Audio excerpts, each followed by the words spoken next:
আপনার রায় অনুষ্ঠানে আপনাদের সবাইকে স্বাগত। করোনাকালে বিশ্বজুড়ে আর্থিক মন্দা, আয় বাড়াতে সরকারি সম্পত্তি বেসরকারি হাতে তুলে দেওয়ার সিদ্ধান্ত নিয়েছে মোদী সরকার। সেটা অবশ্য দীর্ঘমেয়াদী লিজে, যার পোশাকি নাম ন্যাশনাল মনিটাইজেশন পাইপলাইন। এই প্রকল্পে জাতীয় সড়ক, বিমানবন্দর, খনি, গ্যাসের পাইপলাইনের মতো সরকারি পরিকাঠামো বেসরকারি সংস্থাকে ভাড়া দেওয়া হবে, আর সেই সংস্থা থেকে চুক্তি মাফিক টাকা নেবে কেন্দ্র। কেন্দ্রের দাবি, এই প্রকল্পে সরকারি সম্পত্তি কোনোভাবেই বিক্রি করা হচ্ছে না, যদিও বিরোধীদের অভিযোগ ঘুরপথে দেশ বেচে দিচ্ছে কেন্দ্রের মোদী সরকার।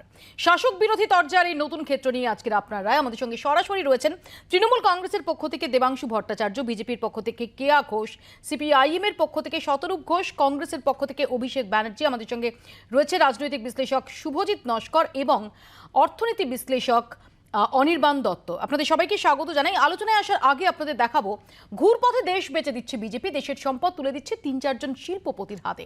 মোদী সরকারের মনিটাইজেশন প্রকল্পের সমালোচনায় এককাট্টা বিরোধীরা। দেশ বিক্রির ওস্তাদ কংগ্রেসই, পাল্টা তোপ কেন্দ্রীয় অর্থমন্ত্রী নির্মলা সীতারামনের।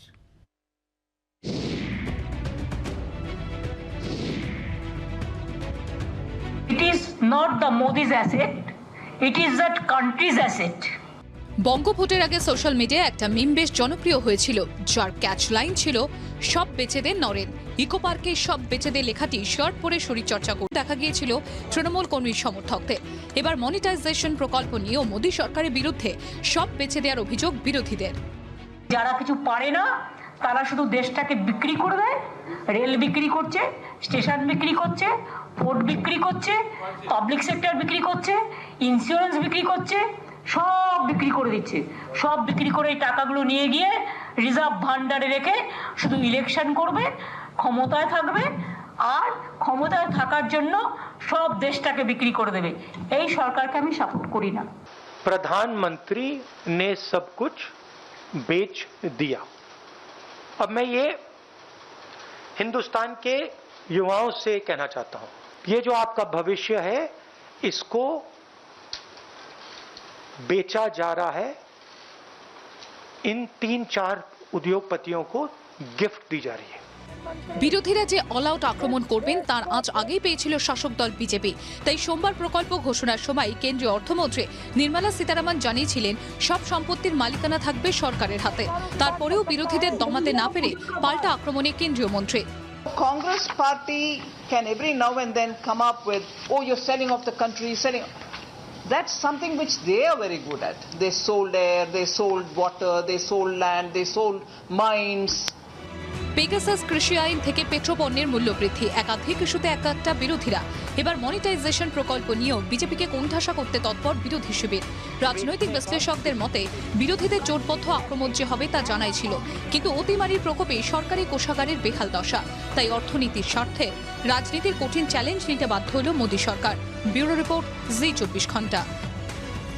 কেয়ার কাছেই শুরুতে আসবো। কেয়া, ডিমনিটাইজেশনের ধাক্কায় এই গত 5 বছরে সামলাচ্ছে দেশ, তার মধ্যে এবার মনিটাইজেশনের ধাক্কা। বিরোধীদের তো অভিযোগ যে গোটা দেশটাকেই বেচে দিচ্ছেন আপনারা। প্রথম কথা খুব স্পষ্টভাবে বলে দিই যে এটা হচ্ছে ন্যাশনাল মনিটাইজেশন পলিসি। এটার অর্থ হচ্ছে মুদ্রায়ন করা, অর্থাৎ যেই পরিকাঠামোগুলি রয়েছে যেগুলো সরকার ইতিমধ্যেই তৈরি করেছে সেগুলোকে, যেটা আপনাদের প্রতিবেদনে এক্ষুনি দেখানো হলো, সেটি লম্বা সময়ের জন্য ভাড়া দেওয়া। আমার কাছে যদি একটা বাড়ি থাকে, আমার কাছে যদি একটা ফ্ল্যাট পড়ে থাকে, তো আমি তাতে বাড়তি অর্থ আদায়ের জন্য বা আমদানি ইনকামের জন্য আমি তো সেটা ভাড়া দিতে পারি, এবং সেই ভাড়ার মেয়াদ শেষ হলে এটা স্পষ্টতই আবার কেন্দ্রীয় সরকার বা সরকারের কাছে ফিরে আসবে। বিরোধীরা তো বলছে না ঘুরপথে বেচে দেওয়ার চক্রান্ত। না, বিরোধীরা তো এটা বিভ্রান্তি সৃষ্টি করার জন্যই করছেন। যেটা আমাদের মাননীয় অর্থমন্ত্রী বললেন, কংগ্রেস জমানায় আমরা দেখেছি বিভিন্ন ক্ষেত্রে, কংগ্রেস জমানায় তারা বেচে দিয়েছে। কমনওয়েলথ গেমসের সময় কি রকম হয়েছিল, 2G স্পেকট্রামের সময় কি কেলেঙ্কারি হয়েছিল, কয়লা কেলেঙ্কারি হয়েছিল, বিভিন্ন কেলেঙ্কারিতে জেরবার যে সরকার ছিল, ইউপিএ সরকার, তারা বলছেন বেচে দেওয়ার কথা। অনিল আম্বানির হাতে কংগ্রেস জমানাতে 80,000 কোটি টাকার আমাদের কয়লা খনি দেওয়া হয়েছিল, কার্যত উপহার দেওয়া হয়েছিল। আর পশ্চিমবঙ্গে মমতা বন্দ্যোপাধ্যায় বেঁচে দেওয়ার কথা বলেন, তাতে নিয়ে আমার খুব মেট্রো রেল নিয়ে আমরা নিশ্চয়ই আলোচনা করব মৌপিয়া পরবর্তী পর্যায়ে। কিন্তু আমি আবারও বলছি স্পষ্ট করে যে এটি হচ্ছে দেশের ইনফ্রাস্ট্রাকচার, সার্বিক পরিকাঠামো উন্নয়নের জন্য এই যে লিজ দেওয়া বা লম্বা সময়ের জন্য ভাড়া দেওয়া, এটা তো বহু আগে থেকে হয়ে আসছে। আমরা দেখেছি যে NHAI, আমরা যখন বাইরে যাই রাস্তায় তখন তো টোল দিয়ে NHAI এই প্রসেসটা দীর্ঘদিন ধরে হয়ে আসছে। তার মানে কি রাস্তাগুলো কি বেচে দেওয়া হয়েছে? আমরা বিভিন্ন জায়গায় ইন্দিরা গান্ধী ইন্টারন্যাশনাল এয়ারপোর্ট, সেই এয়ারপোর্ট তো বেসরকারি হাতে, বেসরকারিরা চালনা করে। দেবাংশু, এর মধ্যে তাহলে বেচে দেওয়া গন্ধ কেন পাচ্ছেন আপনারা? দেবাংশু, কেন না বেচে দেওয়ার গন্ধ পাওয়ার কারণটা খুব স্বাভাবিক, যেটা আমার ধারণা কেয়াদিও বুঝতে পারছেন, কিন্তু রাজনৈতিক বাধ্যবাধকতার কারণে স্বীকার করতে পারছেন না। খুব সুন্দরভাবে নরেন্দ্র মোদী সরকারের একটা গুণ বলুন বা তাদের বৈশিষ্ট্য বলুন, তারা প্যাকেজিংটা এমনভাবে করেন যে ভেতরে বিষ আছে না লজেন্স আছে না কি ওষুধ রয়েছে সেটা আপনি বুঝতে পারবেন না, কিন্তু প্যাকেজিংটা খুব চকচকে হয়। সেটা নোটবন্দির সময় থেকে শুরু করে যতগুলো তারা কাজ করুন না কেন, তারা প্যাকেজিংটা দারুণ রাখে। কখনো বলেন সন্ত্রাসবাদীর কোমর ভাঙবে, এই হবে সেই হবে বলে বলে আলটিমেটলি বিষটা গেলান মানুষকে। এটার ক্ষেত্রে কি হয়েছে, একটা কথা সরকারের তরফ থেকে বলা হচ্ছে যে যেগুলো অব্যবহৃত বা কম ব্যবহার হয় সেই সমস্ত জিনিসগুলোকে বেসরকারিকরণ করা হচ্ছে, যেমন কিছু রেলের আপনার গুদাম ঘর ইত্যাদি ইত্যাদি এই সমস্তগুলো। আবার শুনছি 300টার মতো নাকি train, rail line, rail station, মানে রেল স্টেশন 300টার মতো, 1500-র কাছাকাছি ট্রেন, এত 1 কিলোমিটার রেল লাইন, এগুলো সব নাকি বেসরকারি হাতে যাবে, তাদেরকে লিজ দেওয়া হবে। আবার আমাদের কলকাতা মেট্রোরও শুনছি পার্ক স্ট্রিট বা এরকম কয়েকটা মেট্রো স্টেশন নাকি বেসরকারি হাতে দিয়ে দেওয়া হবে। আচ্ছা দিদি, আপনি আমায় বলুন, আমি কেয়াদিও এখানে বলতে পারবেন বা যারা এখানে বসে আছি বা কলকাতার যে দর্শকরা আপনাদের টিভি দেখছে, আচ্ছা সত্যি বলুন তো, পার্ক স্ট্রিট মেট্রো স্টেশনটা কি কম ব্যবহৃত হয়? এটা হচ্ছে প্রথম প্রশ্ন। এরমভাবে যে ট্রেনগুলো, তার মধ্যে বিমানবন্দরের মধ্যে নরেন্দ্র মোদীর কেন্দ্রের বারাণসী এয়ারপোর্টও রয়েছে। এখন নরেন্দ্র মোদীর লোকসভা কেন্দ্রের এয়ারপোর্ট কম ইউজ হয় এয়ারপোর্ট, এটা আশা করি বিশ্বাস আমাদের কেয়াদিও করেন। এটা হচ্ছে প্রথম কথা। দ্বিতীয় কথা হচ্ছে যে বেসরকারি সংস্থাগুলোর হাতে আপনি তুলে দিচ্ছেন, তারা যখন সেটাকে আন্ডারটেক করছে, আপনি কি বিশ্বাস করেন কেয়াদি যে তারা সেই মানুষগুলো যারা সরকার কাজ দিয়েছিল তাদেরকে বলে সেখানে করছিল, সেই কাজগুলো তাদের বজায় থাকবে?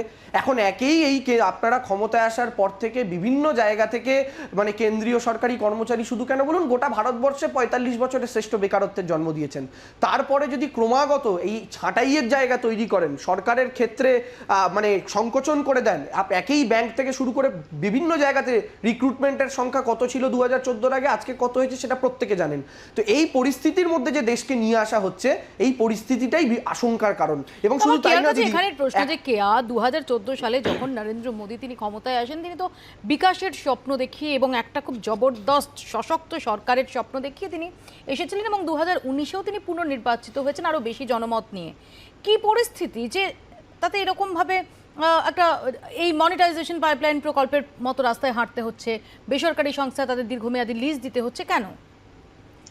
দেখুন মৌপিয়া, গত 1.5 বছর ধরে যেরকম করোনার কারণে, লকডাউনের কারণে দেশের অর্থনীতি জেরবার হয়েছে, এটা তো অস্বীকার করার উপায় নেই। একদিকে যেমন সরকার, যারা একেবারেই তৃণমূল স্তরের মানুষ, মানে আমার তৃণমূল কথাটা এখন বলতে ভয় লাগে, তাও মানে একদম নিচু স্তরের মানুষ, তাদের পর্যন্ত পৌঁছানোর জন্য বিভিন্ন জনমুখী প্রকল্প এবং কিছু যে টাকা, বিশাল একটা টাকা, 20,000 কোটি টাকার একটা কি বলবো, একটা প্যাকেজ ঘোষণা করা হয়েছিল।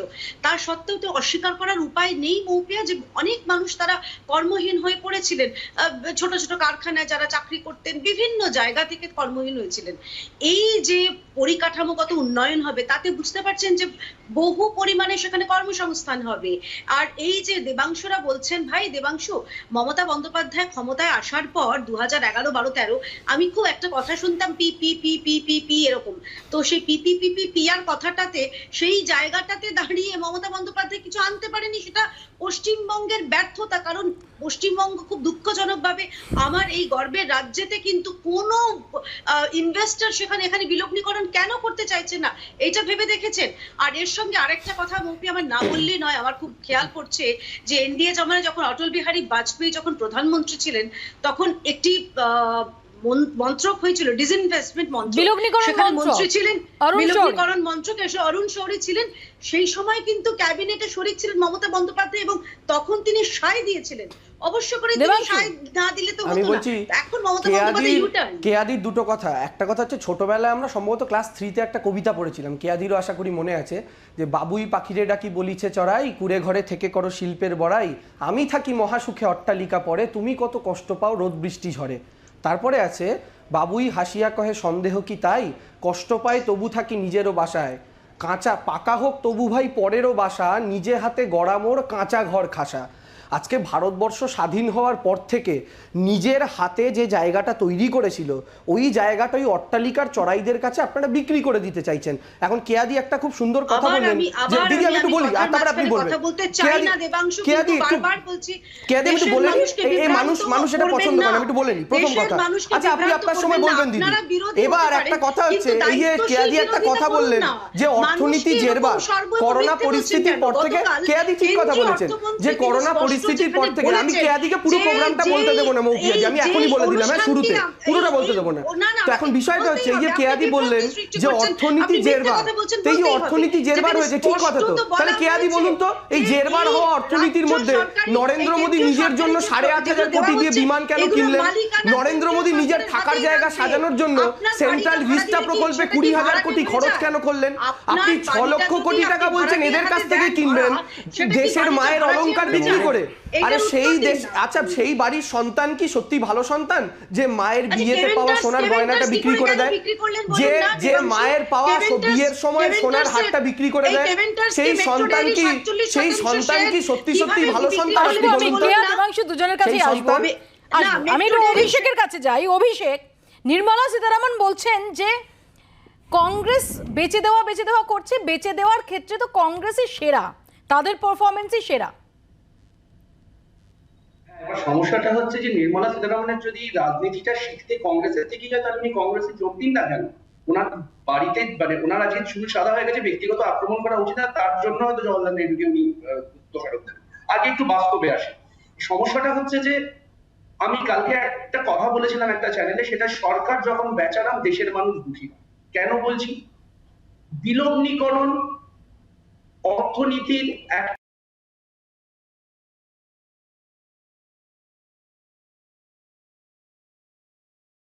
বাড়ানো, 2 মানে অপারেশনাল এফিসিয়েন্সি, 2 হচ্ছে আমার অব্যবহৃত সম্পদ ব্যবহার করা, আর 3 স্ট্র্যাটেজিক সম্পদ যেন বিক্রি না। মানে আমি আমার বিমানবন্দর বিক্রি করে দিতে পারি না, আমি আমার রেল বিক্রি করে দিতে পারি। এবার সমস্যাটা হচ্ছে, আমি যদি ট্রাম ডিপোর উপরে মাল্টি স্টোরেজ করি একটা ব্যাপার। তোমাদের মনে আছে আহমেদাবাদে জাস্ট কিছুদিন আগে গাল ভরা নাম করে আহমেদাবাদ রেল স্টেশনটার উপরে মাল্টিপ্লেক্স সুন্দর একটা হোটেল বানানো হয়েছিল, সেটা কি বিক্রি করার জন্য? তুমি যে বাড়ি বিক্রি করবে সে বাড়িতে কি তুমি সৌন্দর্যায়ন করো? আমার প্রশ্নটা হচ্ছে, এইখানে দাঁড়িয়ে যে আমাদের যে $5 ট্রিলিয়ন স্বপ্ন দেখানো হয়েছিল, সেটা কি ঘরের সম্পদ বিক্রি করে দেখানো হয়েছিল?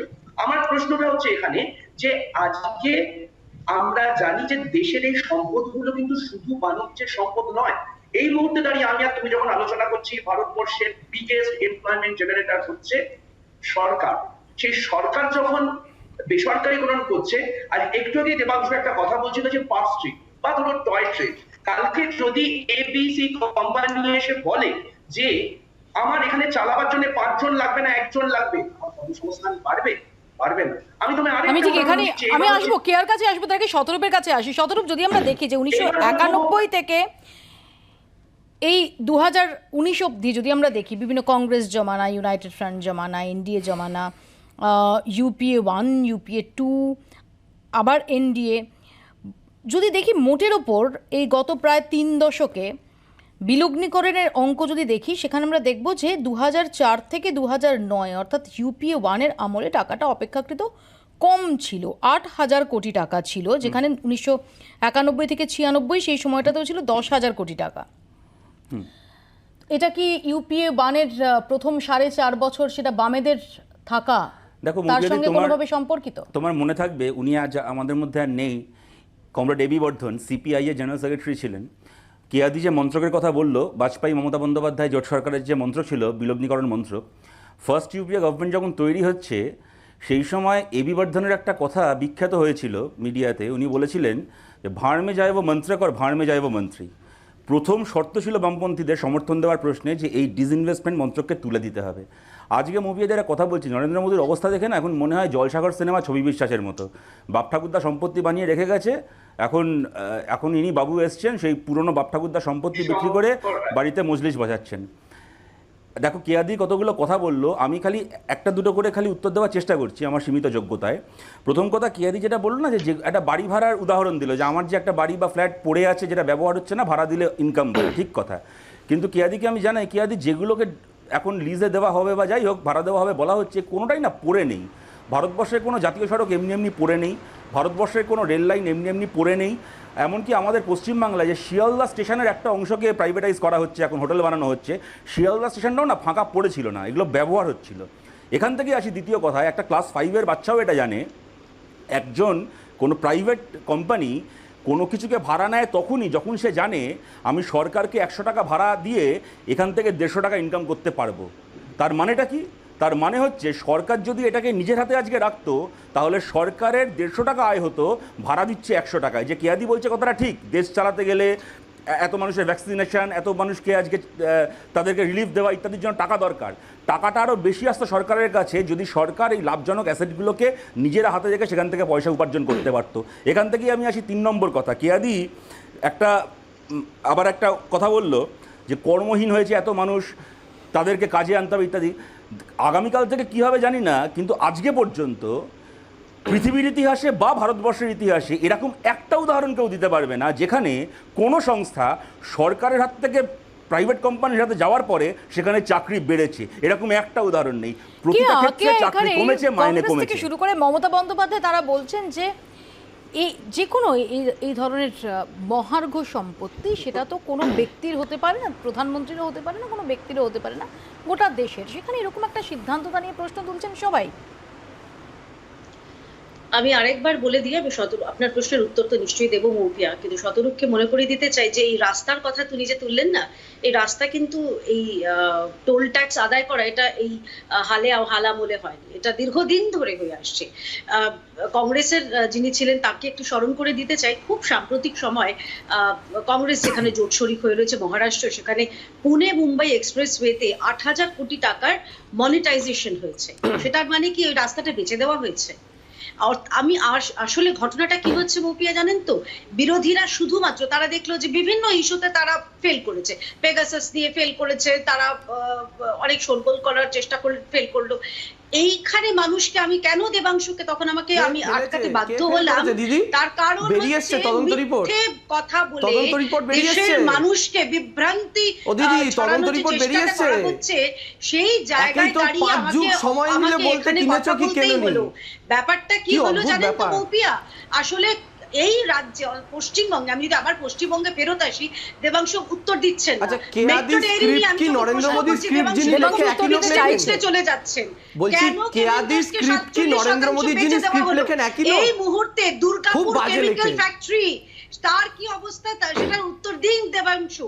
বলুন, দুর্গাপুর কেমিক্যাল ফ্যাক্টরি চোরাগোপ্তে পেছনের রাস্তা দিয়ে বেচার যে আপনাদের যে দেবাংশু, আপনারা বিরোধীরা সর্বত্র ফেল করছেন, পেগাসাস থেকে শুরু করে বিভিন্ন ইস্যুতে আপনারা ফেল করছেন, তাই ফাইনালি এটাকে একটা নন ইস্যুকে ইস্যু বানাচ্ছেন। আচ্ছা, প্রথম কথা আমি কেয়াদির আগের কথাটা বলি। মমতা বন্দ্যোপাধ্যায় আসার পর বাংলার সরকারের হাতে যে পাবলিক সেক্টর ইউনিটগুলো আছে, তন্তুজ থেকে শুরু করে একের পর এক যদি দেখেন, সেগুলো প্রত্যেকটা রিভাইভ হয়েছে। সেটা সরকারের কাছে নথি রয়েছে, সরকারের কাছে নথি রয়েছে। আপনার কি ক্যাসেট আটকে গেছে দিদি? একটু ঘষে নিন। আমি একটু না আটকা না, এই জায়গাটা আপনি এমন ভাবে বলছেন, আমায় বলতে দিন না। আমি তো তোমাকে এর দিদি, আপনি তো বড্ড মুশকিল, আপনার উত্তর শোনার ক্ষমতা নেই। এই দিদি 56 ইঞ্চির লোকের দল করেন, 56 ইঞ্চির বুকের ছাতির সাইজ যা তার দল করেন, আর কথা বলতে দেবেন না। এগুলো ভারী অদ্ভুত স্বভাব। আপনার কি শোনার ক্ষমতা আছে? আগে বলুন শোনার সাহস আছে? সত্যি শোনার সাহস আছে? সত্যি শোনার সাহস আছে? আরে কেয়াদি, সত্যি শোনার সাহস আছে? কেন কেন মৌপিয়াদি বলতে দিচ্ছে না, আমি উত্তর দিতে চাইছি, উত্তর দিতে দিচ্ছে না। ভয় পেয়ে গেছেন কেয়াদি, এ মহা মুশকিল। দেবাংশু উত্তর দিতে চায়, বলো দেবাংশু। আমার কথা হচ্ছে, বিরোধীরা পেগাসাসে ভয় পেয়েছে, প্রশ্ন ছিল শাসকের দিকে। বিরোধীরা নাকি 2019-এ বিজেপি ক্ষমতায় আসার পর থেকে বা 14 আসার পর থেকে যে ইস্যুগুলো তুলেছে সেগুলো নাকি বিরোধীরা ভয় পেয়েছে। পেগাসাস ইস্যু এখন অব্দি রিজলভ নয়। আমরা একের পর এক কোভিড পরিস্থিতি নিয়ে যে ইস্যু প্রশ্ন তুলেছি, সেই প্রশ্ন নিয়ে সরকারকে আমরা দেখেছি সরকার কোনো ক্লিয়ার উত্তর দিতে পারেনি। ভ্যাকসিন থেকে শুরু করে প্রত্যেকটা ইস্যুতে এই সরকার কোনো রকমের উত্তর দিতে পারেনি। আর কেয়াদি কি সুন্দর বলে দিলেন নন ইস্যুকে ইস্যু। আচ্ছা, আপনাদের কাছে নন ইস্যু কোনটা দিদি? এই যে নরেন্দ্র মোদী ক্ষমতায় আসার আগে বারবার কবিতা বলতে শেষ থেকে মে দেশ নেহি বেচনে দুঙ্গা, মেট্রো রেলের উত্তরটা কিছুতেই পাচ্ছি না।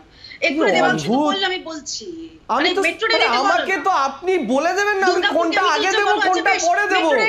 আচ্ছা দিদি, আপনি জামা প্যান্ট ঠিক করে দেবেন, কে কি খাবে ঠিক করে দেবেন, এরপর তো আপনি বলবেন ভাই মাধ্যমিকে আগে 6 নম্বরের প্রশ্নের উত্তর তোমায় দিতে হবে, 1 নম্বরে এগুলো পরে দেওয়া যাবে না।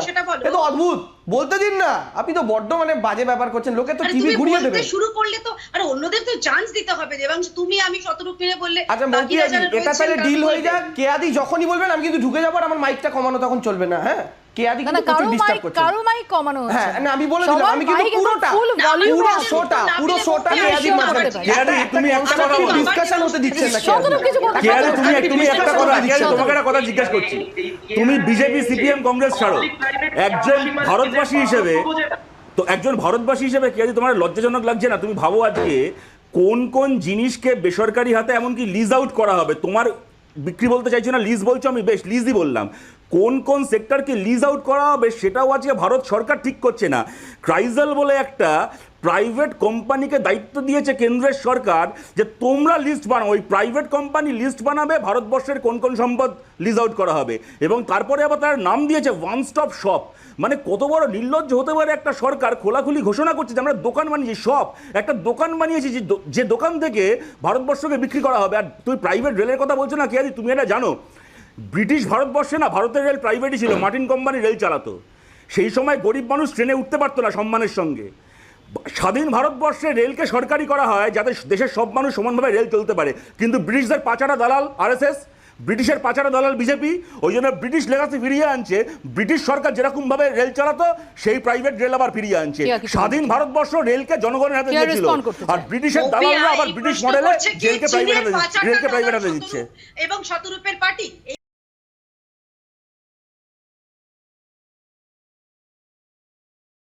রাষ্ট্রপতির সাথে তোমার প্রধানমন্ত্রী দোলনায় ঝুলতেন, আরে চীনের রাষ্ট্রপতির সাথে বিজেপির প্রাইম মিনিস্টার দোলনায় ঝুলতেন, কোন সিপিএম না দোলনায় ঝোলেননি।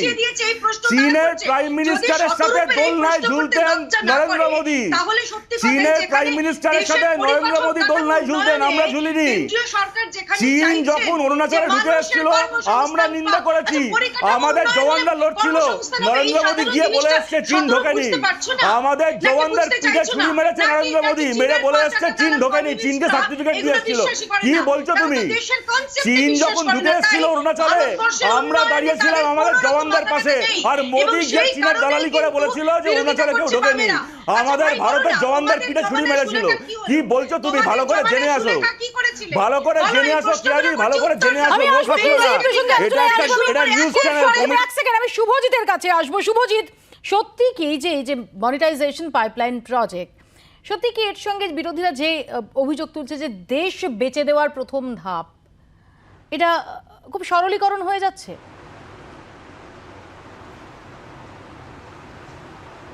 না, একেবারেই সরলীকরণ নয়। আপনি ক্রোনোলজিটা দেখুন, বিজেপির ফেমাস ওয়ার্ড ক্রোনোলজি समझना पड़ेगा। 2018-তে কি হলো, ছটা এয়ারপোর্টকে করা হলো, প্রাইভেটাইজ করা হলো। 2019-এ আসুন, সেই এয়ারপোর্টগুলো কারা কিনলেন? আদানি কিনলেন।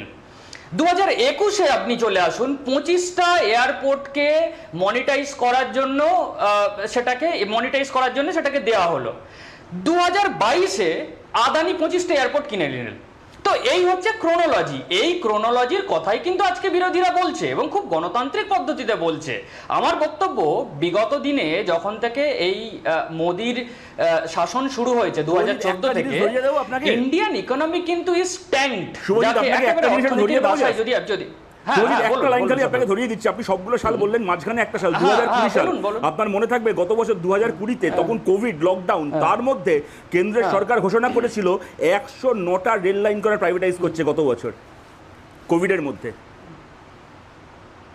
হ্যাঁ, আমি আসছি, আমি সেটা নিয়ে আসছি, একেবারে তথ্য নিয়েই এসছি, পুরো ক্রোনোলজির তথ্য। আমি আরেকটা জিনিস যেটা বলতে চাইবো মৌপিয়াদি, যে বিগত দিনে ডিমনিটাইজেশন হয়েছে, তারপরে জিএসটি হয়েছে, কিন্তু তার ফলে যেটা হয়েছে একেবারে যে গরিব মানুষ, যে কমন ট্যাক্স পেয়ার্স, তাদের কিন্তু কোনো বেনিফিট হয়নি। তার ফলে আপনি দেখুন এই যে মাইগ্রেন্ট ওয়ার্কার্সরা করোনা পরিস্থিতিতে তারা কিভাবে পায়ে হেঁটে হেঁটে তাদের নিজের গ্রামে ফিরতে হলো, অথচ তাদের জন্য কোনো ট্রেনের ব্যবস্থা করা হলো না। যখন বিরোধীরা এই প্রশ্নটা তুললো তারপর একটা ব্যবস্থা করা হলো। আমি তার সাথে সাথে আরো একটা ইম্পর্টেন্ট পয়েন্ট যোগ করব। আপনি মনে রাখবেন 2019-এ 1.45 ট্রিলিয়ন রুপিস, 1.45 ট্রিলিয়ন রুপিস সেটাকে কর্পোরেটদের ট্যাক্স বেনিফিট দেওয়া হলো। আপনি ভাবতে পারছেন কি ম্যাসিভ অ্যামাউন্ট ট্যাক্স বেনিফিট দিচ্ছে কর্পোরেটদের, অথচ কাদেরকে মনিটাইজেশন করার নাম করে এই যে ক্রাউন জুয়েলস বলা হয়, যেগুলোকে বিক্রি করার চেষ্টা করা হচ্ছে, কয়েক হাজার কিলোমিটার যে ট্রেন, যে অপটিক ফাইবার্স যেগুলো বিএসএনএল বা অন্যান্যরা তৈরি করছিল, সেগুলোকে সব বিক্রি করে দেওয়ার প্ল্যান চলছে। অথচ আপনি বিগত দিনে দেখুন কাদের হাতে এগুলো তুলে দিচ্ছে, আদানি আম্বানিদের হাতে শুধু নয়, বিগত দিনে এই যে রাফালের ডিল নিয়ে যে এত কিছু হলো, অথচ রাফাল ডিলের কিন্তু কোনো তদন্ত হলো না। রাফাল ডিলের রেসপন্ড করতে চান, তার আগে ছোট্ট একটা বিরতি আমাকে নিতে হচ্ছে একদম সময়ের বাধ্যবাধকতার কারণে। ছোট্ট বিরতির পর ফিরছি, দেখতে থাকুন আপনার রায়। 2016-র শেষ দিকে ডিমনিটাইজেশন নিয়ে উত্তাল হয়েছিল দেশ। প্রায় 5 বছর পর মনিটাইজেশন নিয়ে তুঙ্গে তরজা। কেন্দ্রের এই অ্যাসেট মনিটাইজেশন প্রকল্পটা ঠিক কিভাবেই বা রাজকোষ ভরাতে চায় কেন্দ্র? আদৌ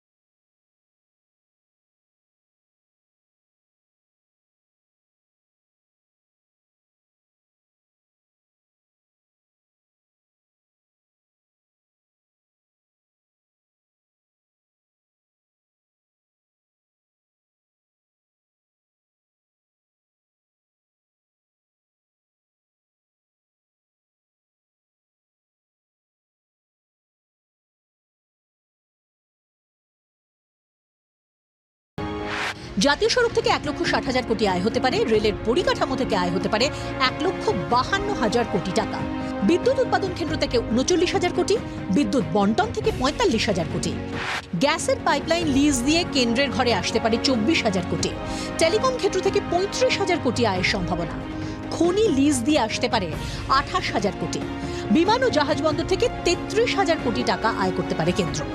অর্থমন্ত্রক সূত্রে জানা যাচ্ছে 2021-2022 অর্থবর্ষে 88,000 কোটি টাকা আয়ের লক্ষ্যমাত্রা ধরা হয়েছে। 2022-23 অর্থবর্ষে আয় হতে পারে 1,60,000 কোটি টাকা। 2023-24 অর্থবর্ষে রাজকোষে ঢুকতে পারে 1,80,000 কোটি টাকা। 2024-25 অর্থবর্ষে 1,60,000 কোটি টাকা আয়ের লক্ষ্যমাত্রা ধরা হয়েছে।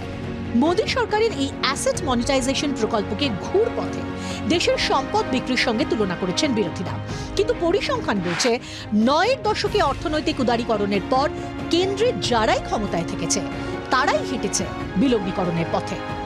1991 থেকে 96 কংগ্রেস সরকারের আমলে বিলগ্নীকরণের অঙ্ক ছিল 10,000 কোটি টাকা। 1996 থেকে 98 পর্যন্ত ইউনাইটেড ফ্রন্টের আমলে সেটা বেড়ে দাঁড়ায় 12,000 কোটি টাকা। 1998 থেকে 2004 পর্যন্ত এনডিএ সরকারের আমলে সংখ্যাটা 33,000 কোটি হয়। 2004 থেকে 2009 ইউপিএ 1-এর আমলে বিলগ্নীকরণের অঙ্ক হয় 8,000 কোটি। 2009 থেকে 14 ইউপিএ 2-এর আমলে বিলগ্নীকরণের অঙ্ক বেড়ে দাঁড়ায় 99,000 কোটি টাকা। 2014 থেকে 2019 এনডিএ সরকারের আমলে তা আবার দাঁড়ায় এসে 2,10,000 কোটি টাকা। মনিটাইজেশন প্রকল্পে কেন্দ্রে কাঁটা শুধু বিরোধীরা নন, ঘরের মধ্যেও চাপে পড়েছে গেরুয়া শিবির। সরকারি সম্পত্তি বেসরকারি হাতে তুলে দেওয়ার বিরোধিতা করেছে সংঘ পরিবারের শ্রমিক সংগঠন বিএমএসও। ঘরে বাইরে চাপ সামলে কোন পথে মনিটাইজেশন প্রকল্প বাস্তবায়িত করবে মোদী সরকার? রাজনীতিবিদদের পাশাপাশি তাকে অর্থনীতিবিদরা। ব্যুরো রিপোর্ট, জি24 ঘন্টা। আমি অনির্বাণের কাছে জানার চেষ্টা করব, অনির্বাণ, যদি আমরা দেখি আপাতভাবে অর্থনীতির আসপেক্ট থেকে সত্যি কি খুব কার্যকরী ভূমিকা পালন করতে পারে এই পরিকল্পনা? প্রথমে আমি বলি মৌপিয়া, এই মনিটাইজেশন ডিমনিটাইজেশন এইসব কথাগুলো সাধারণ মানুষের ক্ষেত্রে খুব কনফিউশন ক্রিয়েট করছে, এবং গত 4 বছর আগের সেই যে সেই স্মৃতিগুলো মানুষ ফিরে ফিরে দেখতে চায়। আমি সাধারণ মানুষকে বলছি যে অত ভয় পাবেন না, 1 নম্বর। 2 নম্বর হচ্ছে, দেখুন এই অ্যাসেট মনিটাইজেশন মানে কিন্তু অ্যাসেট বিক্রি হচ্ছে না, এটা যেরকম ঠিক কথা, কিন্তু তার সঙ্গে সঙ্গে এটাও ঠিক কথা যে আগামী দিনে এগুলো বিক্রি হবে না যে তার কোনো গ্যারেন্টি নেই। বিলগ্নীকরণ আলাদা ব্যাপার, ডিসইনভেস্টমেন্ট কমপ্লিটলি ডিফারেন্ট জিনিস, আর এই অ্যাসেট মনিটাইজেশন কমপ্লিটলি ডিফারেন্ট জিনিস। 2,10,000 কোটি টাকার কিন্তু ডিসইনভেস্টমেন্ট প্ল্যান ছিল, যেখানে বিপিসিএলের মতো একটা লাভজনক সংস্থাকে বিক্রি করে দেওয়ার কথা বলা হয়েছে। এই বিলগ্নীকরণের বা ডিসইনভেস্টমেন্টের একটা বেসিক শর্ত হচ্ছে, যেখানে সরকার চালাতে পারছে না, যেখানে লাভ হচ্ছে না, সেরকম একটা সংস্থাকে যেখানে ফান্ড ডিপ্লয়মেন্ট করে সেটাকে পুনরুজ্জীবন করা যায়। কিন্তু এখানে আমরা দেখেছিলাম বিপিসিএলের মতো লাভজনক সংস্থাকে 2,10,000 কোটি টাকার লক্ষ্যমাত্রা স্থির হয়েছিল, যেখানে বিলগ্নীকরণ হচ্ছে। অ্যাসেট মনিটাইজেশনও আমি বলছি, যে সংস্থা যে সমস্ত সেগমেন্টগুলোর কথা বলা হচ্ছে মৌপিয়া, সেই সব জায়গাতে কিন্তু সরকার প্রফিট করছে। রেলে জানেন আপনি প্রফিট করেছে সরকার, এই করোনার বাজারেও কিন্তু রেল সেখানে প্রফিট করেছে, 1 নম্বর। 2 নম্বর হচ্ছে, যেসব জায়গাগুলোতে আমি লিজের টাকা দেবো, দেখুন সরকারের টাকার আজকে দরকার আছে, এটা নিয়ে কোনো ডিসপিউট নেই যে এরকম করোনা আবহে ভারতবর্ষের অর্থনীতি এমন একটা জায়গায় পড়ে রয়েছে যেখানে সরকারের টাকার দরকার। কিন্তু টাকার দরকার মানে আমার আপনার দরকারে আমরা যেরকম সঞ্চয় ভেঙে খরচা করি, সেরকম সরকারের কাছেও কিন্তু $464 বিলিয়ন বিদেশি মুদ্রা আছে, সেখান থেকে সরকার হাত দিচ্ছে না। সরকার যেটা করছে সেটা হচ্ছে আপাতমস্তকভাবে কিছু ব্যবসায়ীদের সুবিধার জন্য 6 লক্ষ কোটি টাকায় এই অ্যাসেট মনিটাইজেশন প্ল্যানটাকে ইমপ্লিমেন্ট করলো। আপনি একটা কথা বলুন তো, যে জিনিসটা আমি 1,000 কোটি টাকায় কোনো বেসরকারি উদ্যোগপতির হাতে আমি ছেড়ে দিচ্ছি লিজের ভিত্তিতে, সেক্ষেত্রে ওই বেসরকারি উদ্যোগপতি মিনিমাম ওখান থেকে 2,000 কোটি টাকা বা 3,000 কোটি টাকা আয় করবে। তাহলে সরকার তো এই টাকাটা আয় করতে পারত। সরকার আত্মনির্ভরতার কথা বলেছিল, আত্মনির্ভর ভারত অভিযান কিছুদিন আগে প্রত্যেক মানুষকে বলেছিল আত্মনির্ভর হও। ভারতবর্ষের সরকার আত্মনির্ভর হতে পারলো না। সরকার কেন এই প্রকল্পগুলোতে কেন বেসরকারি নমুনা কেয়া এই কি আত্মনির্ভর ভারতের নমুনা? এবং বিরোধীরা আরেকটি যে অভিযোগ করছেন যে আসলে এর সঙ্গে অর্থনীতির স্বার্থ কতটা, এবং তারই সঙ্গে কিছু নির্দিষ্টভাবে বিজেপি ঘনিষ্ঠ কিছু শিল্পপতি তাদের সুবিধে পাইয়ে দেওয়া হতে পারে এরকম আশঙ্কা, ওই ক্রোনোলজি অনুযায়ী এই প্রশ্নটা অনেকে তুলছেন।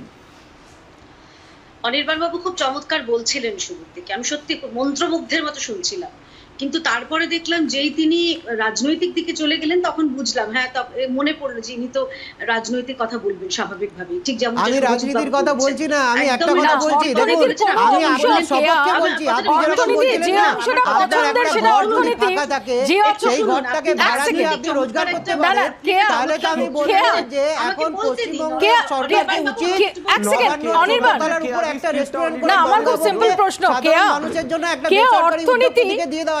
অর্থনীতির যে অংশটা আমার পছন্দ হচ্ছে বা আমার মতের সঙ্গে মিলছে সেটা অর্থনীতি, আর যেটা মিলছে না সেটা রাজনীতি, এটা অতি সরলীকরণ নয়? না না না, একদম অতি সরলীকরণ নয়। কারণ উনি যখন বললেন পছন্দের কিছু ব্যবসায়ী, উনি ধরে নিচ্ছেন, অর্থাৎ উনি একটা ইনফারেন্স, অর্থনীতিবিদ হয়ে উনি ধরে নিলেন যে এই বিশেষ কিছু ব্যবসায়ী ওর কথা অনুযায়ী তাদের কাছে যাবে। ইতিমধ্যে কি উনি জানেন বলুন না, এখানে যে সাধারণ ব্যবসায়ী যারা আছে তারা কি ইনভেস্টমেন্ট করতে পারবে? আপনি বলুন না, ভ্যারাইটি বলুন। আপনি সাধারণ যারা ব্যবসায়ী সম্প্রদায় আছেন তারা কি ওখানে ইনভেস্টমেন্ট করবেন? আপনি এই ঘটনাটা আপনি বলুন না, যে কোন বিশেষ ওই গুজরাট থেকে মাথা তুলে দাঁড়ানো দুজন বাদ দিয়ে কয়েকজন নাম বলুন না, কোন ব্যবসায়ী গোষ্ঠীর নাম বলে তাকে ফ্রি অ্যাডভার্টাইজমেন্ট করব না। অভিষেক অনেকক্ষণ অভিষেক চিড়ে আর চাল ভাজার মধ্যে পার্থক্য না বোঝেন তাহলে আমি অর্থনীতির ক্লাস যখন নেব আমার কাছে আসুন, আমি শিখিয়ে দেবো। এটা অর্থনীতির ক্লাস। অভিজিৎ বাবুকে আমি জিজ্ঞাসা করব, ইন্দিরা গান্ধী আন্তর্জাতিক বিমানবন্দর কোন সালে বেসরকারীকরণ হয়েছিল? 2006 সালে। সেই সময় আপনাদের সরকার ছিল, শতরূপরা ছিলেন সেখানে জোট সংঘ। অন্যদিকে আরেকটা কথা আমাকে উত্তর দিন না, কেন অনিল আম্বানির কোম্পানিকে 80,000 কোটি টাকার 3টে কয়লা কিনে দেওয়া হয়েছিল? কেন তাদেরকে এই ফেভারিটিজম করা হয়েছিল? এইটার উত্তর আমি অভিজিৎ বাবুর কাছ থেকে চাইবো। দেবে গিয়ে আপনি আমাকে একটা উদাহরণ দিন, ব্যাংকগুলো প্রাইভেটাইজ করা হচ্ছে। আপনাদের মনে আছে উত্তম কুমারের দুটো সিনেমা ছিল, একটা জীবন মৃত্যু আর একটা শঙ্কর নারায়ণ ব্যাংক। তখন ব্যাংক ফেল হওয়াটা ঘরে ঘরে হতো। কেন জানেন ব্যাংক ফেল এখন হয় না? কারণ ইন্দিরা গান্ধী ব্যাংকের জাতীয়করণ করেছিল। আজকে যেই মুহূর্তে আবার প্রাইভেটাইজ করে দেবেন, আবার আরেকজন অনিল আম্বানি আসবে, আবার আরেকজন বিজয় মালিয়া আসবে, যারা সেই জিনিসটা না অনিল আম্বানি আর বিজয় মালিয়া আপনাদের সময় বারবারন্ত। শুনুন, আম্বানিদের বারবারন্ত কোন সময়? আরে মশাই, আম্বানিদের বারবারন্ত কোন সময়? আচ্ছা, 2-3টে কথা হচ্ছে। প্রথম পয়েন্টটা তো কেয়াদি আমায় তখন বলতেই দিলেন না, আমি জানি না কেয়াদি কি শত্রুতা আমার সাথে। যাই হোক, আমি প্রথমে মেট্রো রেয়ারির কথাটা বলে আমি দুটো পয়েন্ট জাস্ট বলি। প্রথম কথা হচ্ছে, মেট্রো রেয়ারির ক্ষেত্রে পশ্চিমবঙ্গ সরকারের 47% মালিকানা, বাদবাকি 53% মালিকানা প্রাইভেটের হাতে ছিল। ফলে সেখানে সরকারের কোনো আলাদা করে সে ছিল না। ফলে সরকার সেই বাকিটাও তাদেরকে দিয়ে দিয়েছিল, সেটা আলাদা কারণে, কারণ সেখানে সরকার নিজের মতো করে নিয়ন্ত্রণ করতে পারছিল না। আর রেলটা সম্পূর্ণ সরকারের হাতে। আপনি যে কলকাতা মেট্রোর কথা বলছেন ধরুন, বা ধরুন আপনি বিমানবন্দরের কথা বলছেন, বা ন্যাশনাল হাইওয়ে যেটা ধরুন কেন্দ্রীয় সরকার নিজেরা তৈরি করছে, সেইটা আপনি কারোর হাতে তুলে দিচ্ছেন। ওটার 100% স্টেক কেন্দ্রীয় সরকারের হাতে, প্রথম কথা। দ্বিতীয় কথা হচ্ছে, আমরা প্রথম থেকে যেটা দেখে আসছি, নির্দিষ্ট একটা বা দুটো শিল্পগোষ্ঠী তাদেরকে সুবিধা পাইয়ে দেওয়ার জন্য প্রথম থেকে এটা করছেন। কেন দিদি, দর্শকদের বোঝার সুবিধার জন্য এটা বলি। আমরা বারবার বলতাম 2014 সালে বিজেপি এত হাজার কোটি টাকা ভোটে খরচা করেছে, 19-এ এত হাজার কোটি টাকা বিজেপি খরচা করেছে। এই যে এত হাজার কোটি বিজেপি খরচা করেছে, এগুলো কারা দেয়? এগুলো স্বাভাবিকভাবেই শিল্পপতিরা দেন বিজেপিকে বা যে কোনো রাজনৈতিক দলকে। কিন্তু বিজেপিকে এই যে এত পরিমাণ তারা দিয়েছেন, তার কারণটা কি? কারণ বিজেপি ক্ষমতায় আসবে, এসে তারা যে নুনটা দিয়েছে, সেই নুনের দামটা বিজেপি চুক্তা করবে। কি করে? পরপর নীরব মোদী, মেহুল চোকসি, ললিত মোদী, মেহুল ভাই নরেন্দ্র মোদীর প্রিয়, তাদেরকে দিয়ে আমরা দেখেছি, ভাই তোমরা লোন নাও, বিদেশে পালিয়ে যাও, তার 50% পার্টি ফান্ডে বন্ডের, ইলেকটোরাল বন্ডের মাধ্যমে পাঠিয়ে দাও, কেউ জানতে পারবে না, আমরা খরচা করি। আর আমরা ক্ষমতায় এসে যেটা করব, যে এই বোতলটা ভরতে সরকারের যত খরচ হয়, সরকার না দিদি, তোমার নাম কে, আমার নাম দেবাংশু, আর আমার নাম দেবাংশু ছিল, তখন তুমি কে হয়ে ঢুকে গেছিলে, আমি একটু বলি। তো এই বোতলটা ধরুন সরকারের ভরতে 10 টাকা করে খরচ হয়, সরকার ভাবছে আমার বেশি খরচ হয়ে যাচ্ছে, তো প্রাইভেট কোম্পানির হাতে দিল। প্রাইভেট কোম্পানি এই বোতলটা 5 টাকায় ভরবে কি না ভরুক, সাধারণ পাবলিকের হাতে বেশি দামে যাবে, প্রথম কথা। আর দ্বিতীয় কথা হচ্ছে, সরকার যে প্রফিটটা করছিল তার দ্বিগুণ প্রফিট প্রাইভেট কোম্পানিগুলো করছে। তো প্রাইভেট কোম্পানি যদি সেই প্রফিটটা করতে পারে, আমি সরকার কেন করছি না সেটা? আমি কেন বিএসএনএল এর গলা টিপে একটা নির্দিষ্ট প্রাইভেট কোম্পানির মাথা তুলে দাঁড়াতে করলাম? কেন জিও করতে চাইছি দেবাংশু, আমি কেন একটা নির্দিষ্ট বিএসএনএল এর পাতা অপটিক্যাল ফাইবার, কেন আমি একটা অন্য প্রাইভেট কোম্পানিকে তার মুনাফা করতে দিলাম? কেন আমি বিএসএনএল এমটিএনএল কে তার মুনাফা করতে পারলাম না? উত্তর দাও দিদি। সেটা কি, সেটা বলো তাহলে। আর একটা কথা, স্বাধীনতার পরে 65 বছরে পশ্চিমবঙ্গের দেনা ছিল প্রায় 2 লক্ষ কোটি টাকা। আমি প্রায় বলছি, একটু কম ছিল। আর এই 10 বছরে দেনা হয়েছে 5 লক্ষ কোটি টাকা। হ্যাঁ দিদি, এই দেনার হিসাবটা কেউ এভাবে করে না, দেখতে হয় সেই যে লোনটা, তার মূলধনী ব্যয়টা কত, তার মূলধনী ব্যয়টা কত সেটা দেখতে হয়। ওটা হিসাব করে দেখুন, ওটা হিসাব করে দেখলে বুঝবেন পশ্চিমবঙ্গ সরকার যে লোনটা নিয়েছে ওটা নরমাল, ওটা ন্যাচারাল, ওটা অত্যাধিক মাত্রার কিছু নয়। ক্যাপিটাল মূলধনী বিনিয়োগটা দেখো। আর কেন্দ্রীয় সরকার আসার পর তোমাদের কেন্দ্রীয় সরকার কত লোন নিয়েছে? কেন বিশেষ করে কেন্দ্রীয় সরকার কত লোন নিয়েছে? শতরূপের কাছে আসবো। শতরূপ, এটা ঠিকই দীর্ঘমেয়াদী লিজের পথে হাঁটছে সরকার, এবং এটা নিয়ে নানা রকম সংশয়ের জায়গা তৈরি হয়েছে। কিন্তু এর মধ্যে থেকেই বেচে দেওয়া হচ্ছে, বেচে দেওয়ার প্রথম ধাপ, এর মধ্যে থেকে কোথাও একটা রজ্জুতে সর্পভ্রম থাকছে না? না, বরং কিছু মানুষ সর্পকে রজ্জুভ্রম করেছিলেন বলে এরা একদূর আসতে পেরেছে। ঘটনাটা উল্টোটা। আমি কেয়াদিকে খালি একটা কথা বলি, কেয়াদি একটা খুব ভালো প্রশ্ন করেছে যে কি করে আমরা এই অভিযোগ করছি যে কিছু শিল্পগোষ্ঠীর প্রতি নরেন্দ্র মোদী একটু বিশেষ সদয়।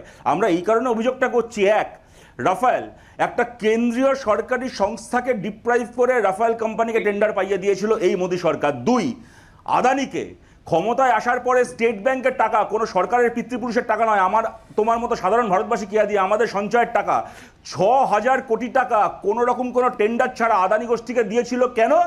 মেক ইন ইন্ডিয়ার জন্য নয়, ভারতে কারখানা তৈরি করার জন্য নয়, অস্ট্রেলিয়ায় আদানি কারখানা তৈরি করবে তার জন্য 6,000 কোটি টাকা স্টেট ব্যাংক থেকে দিয়ে দিয়েছিল মোদী সরকার। 2 নম্বর উদাহরণ। 3 নম্বর, জিও ভারতবর্ষে একটা প্রাইভেট কোম্পানি, মুকেশ আম্বানির জিও, তারা ভারতবর্ষে 4G সার্ভিসের লাইসেন্স পেয়ে গেছে। বিএসএনএল একটা কেন্দ্রীয় সরকারি সংস্থা বারবার করে মোদী সরকারের পায়ে ধরেছে যে বিএসএনএল উঠে যাচ্ছে, আমাদের কর্মচারীরা ঠিকা শ্রমিকরা মাইনে পাচ্ছে না, আত্মহত্যা করছে একের পর এক কর্মচারী। বিএসএনএলকে 4G লাইসেন্স দিন। কেন্দ্রীয় সরকার কেন্দ্রীয় সরকারি সংস্থাকে 4G লাইসেন্স দেয়নি বছরের পর বছর। এবং 4, আজকে উনি আর বেঁচে নেই, আমার বলতে এটা কুণ্ঠা হচ্ছে কিন্তু বলতেই হবে আজকে এই কথাটা। এই যে শিল্পপতিদের পালিয়ে যাওয়ার কথা বলছো না, ললিত মোদী ভারত থেকে টাকা চুরি করে পালাতে চায় কিন্তু লন্ডনে যেতে পারছে না, ভিসা পাচ্ছে না। সুষমা স্বরাজ ভারতবর্ষের বিদেশ মন্ত্রী লন্ডনে চিঠি লিখেছিলেন যে ললিত মোদীকে যেন ভিসা দেওয়া হয়, ললিত মোদীকে পালাতে সাহায্য করেছিলেন।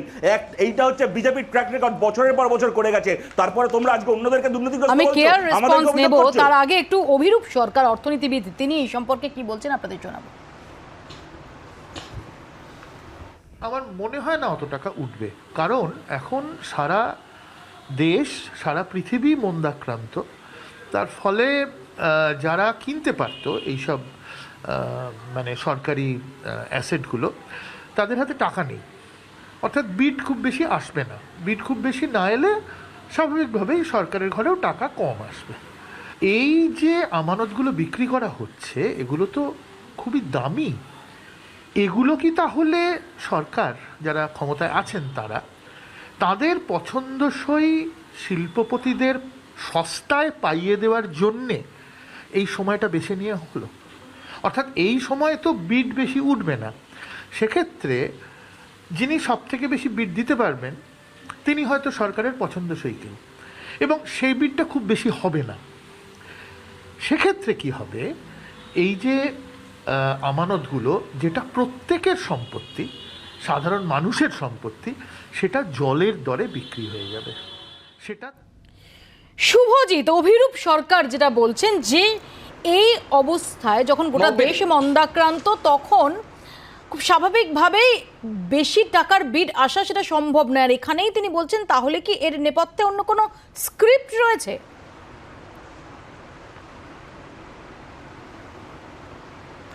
মৌপিয়াদি, অভিরূপবাবু যেটা বলছেন একেবারে সঠিক। আমি জাস্ট ওই জায়গাটাতেই টাচ করছিলাম যখন আমি আগের বার বলছিলাম। আমার বক্তব্য এই যে আত্মনির্ভর নিয়ে যে আলোচনাটা হচ্ছিল, যে মোদি একসময় খুব আত্মনির্ভর দেশের কথা বলতেন। আমি যে ক্রোনোলজির হিসাবটা দিলাম, প্রথমে 5টা এয়ারপোর্ট, তারপরের বছরে সেটা আদানির কাছে চলে গেল, তারপরে 21টা এয়ারপোর্ট, সেই এয়ারপোর্টগুলো চলে গেল আদানির কাছে। এই যে ক্রোনোলজির হিসাবে কিন্তু যেটা অভিরূপদা বলছেন, সেখানে কিন্তু এই লোকগুলোর হাতেই কিন্তু এই অ্যাসেটগুলো চলতে যাবে। আমার বক্তব্য একটা খুব গুরুত্বপূর্ণ পয়েন্ট আমি রাখতে চাই, যেটা আপনি দেখুন। সংক্ষেপে প্লিজ। হ্যাঁ, আমাদের এই যে গণতন্ত্রে এই যে ক্রাউন জুয়েলস বা যে ইনস্টিটিউশনগুলো আজকে বিক্রি করতে যাচ্ছে, এই ইনস্টিটিউশনগুলো ট্যাক্স পেয়ার্স, কমন ট্যাক্স পেয়ার্সের মানিতে তৈরি, এবং সেই কমন ট্যাক্স পেয়ার্সের মানিতে তৈরি করা এই ইনস্টিটিউশনগুলোকে কাদের হাতে তুলে দেওয়া হবে? ফিউ হ্যান্ডফুল অফ মোদির যারা ফেভারিট বিজনেসম্যান, তাদের হাতে। আমি একটা লাস্ট পয়েন্ট জাস্ট যোগ করবো আপনাকে এখানে, যে বিগত দিনে সিঙ্গাপুরের একটা কেস হয়েছে। সিঙ্গাপুরের যে রেল ছিল, সেই রেলটা ভীষণভাবে একটা প্রাইভেটাইজ ছিল, কিন্তু পরবর্তীকালে সেটাকে এনভায়রনমেন্টে একটা রেস্টুরেন্ট চালাবে, যে রেস্টুরেন্টে কিন্তু সাধারণ মানুষ আর ওখানে ঢুকতে পারবে না, তাকে শুকনো মুড়ি খেয়ে ট্রেনের টিকিট কেটে ট্রেনে উঠতে হবে। ট্রেনের টিকিট কাটার জন্য আগে আমার যদি 400 টাকা খরচা হতো, এখন সেই ট্রেনে উঠতে কিন্তু আমার টাকায় যে রেল লাইন তৈরি হয়েছে, আমার বাবার টাকায় যে রেল লাইন তৈরি হচ্ছে, সেই রেল লাইনে রেল দিয়ে যেতে গেলে কিন্তু আমাকে বেশি টাকা দিয়ে টিকিট বিরোধীরা নন, কিন্তু অর্থনীতিবিদরা তারাও এই প্রশ্ন তুলছেন যে এটা ফাইনালি জনতা, যারা ট্যাক্স পেয়ার এবং যারা সাধারণ মানুষ, যারা নাগরিক, তাদের স্বার্থের কথা ভেবে হচ্ছে, নাকি নরেন্দ্র মোদী ঘনিষ্ঠ কিছু শিল্পপতি তাদের স্বার্থের কথা দেখা হচ্ছে? আমি অভিরূপ বাবুকে অসম্ভব শ্রদ্ধা করি। আমার সময় একদম সংক্ষিপ্ত। এই মুহূর্তে উনি পশ্চিমবঙ্গ সরকারের একটি অধীনত একটি সংস্থার উনি চেয়ারপারসন, তাই উনি এরকম রাজনৈতিক মন্তব্য করলেন সম্ভবত। তাই আমি একটা কথা প্রথমেও বলেছি, আবারও বলছি, এটা কোনো রকম বেচা নয়। বিরোধীরা বিভ্রান্তি সৃষ্টি করছে। এটা শুধুমাত্র শুভজিৎ বা অনির্বাণ যে প্রশ্নটা করছেন যে এই সময় দাঁড়িয়ে বেশি টাকা বিল আসবে কিভাবে? আরে